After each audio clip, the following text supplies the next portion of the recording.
Most of the scope issues don't come from the work itself, they come from bad documentation. So today we're here to see together how to create a clean visual file using magicplan. It's super easy.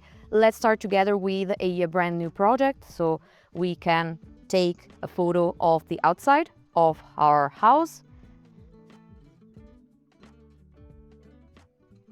We have our main photo. Now we can go inside and document the water damage.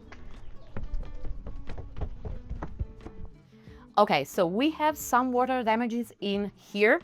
You can see it on the floor, on the wall here. It's more visible probably on this part. So what we could do is take in some photos, right? We activate our camera and we can say we take a picture from farther away. So we have a better view of the damage.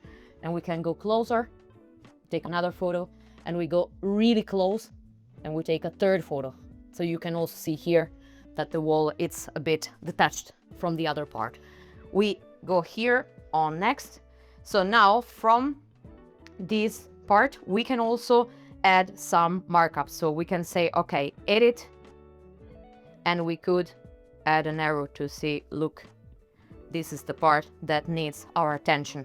Now I tap on done and we can go ahead to the next photo and we could say, okay, I want to add different editing. So perhaps I want to also change my color and say, look here, right?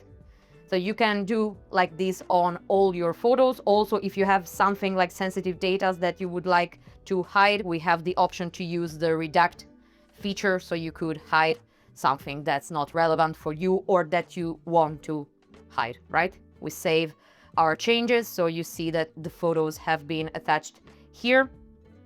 As you can see, we do not have a sketch because we can create the entire documentation just using photos, videos, 360 images. At this point, we could also add a video, for example.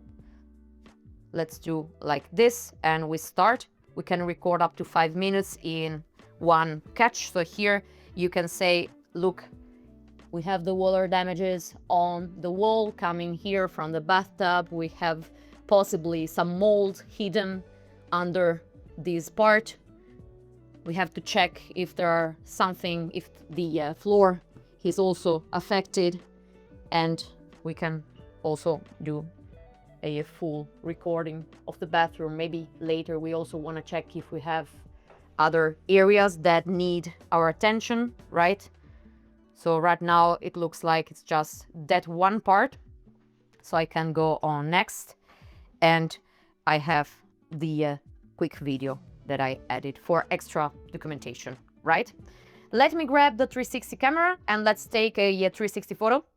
Now we have a 360 camera. You can use a Ricoh camera, Insta360, whatever you prefer.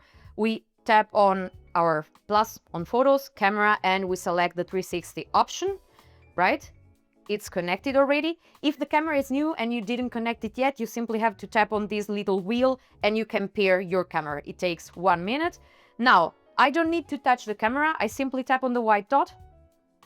Give it a second.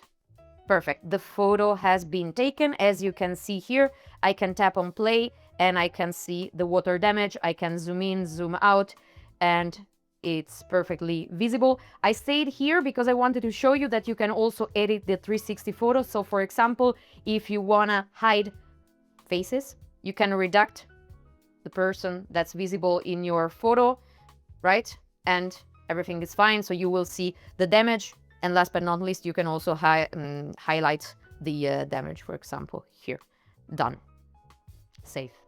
Voila. So we can take a look, see all. So here we have our exterior part of the property, right? We could also edit, save, share, delete the photo, take another photo. This works with each photo, of course. We have the regular photos, the video, and the 360 panorama.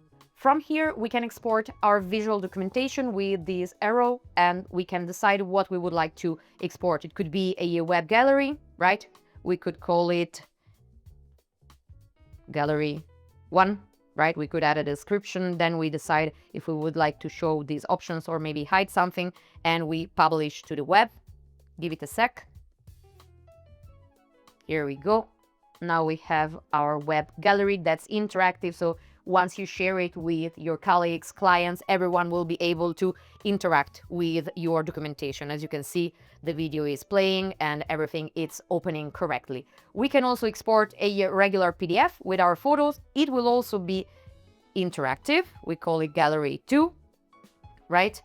Here we have our personalized info. We're happy with that. Generate PDF. Okay, it was successful. And as you can see here, we have our photos. As we said, we can also play them, right? Now we open the panorama so we can take a look around like this, zoom in, zoom out, everything is perfectly interactive, and still you see all your photos and all the annotations that we added. And last but not least, if you have 360 photos attached, you can also export directly a 360 tour. Here we have my new project. Okay, publish. And we are ready to go. Okay, great. I close the info section and you can see here, if you have more 360 tours, maybe you have more rooms affected, they will all be listed here, right? Now I can hide my miniature and they will all be, let's say, interactive as miniatures, and you can select them and take a look around in each room.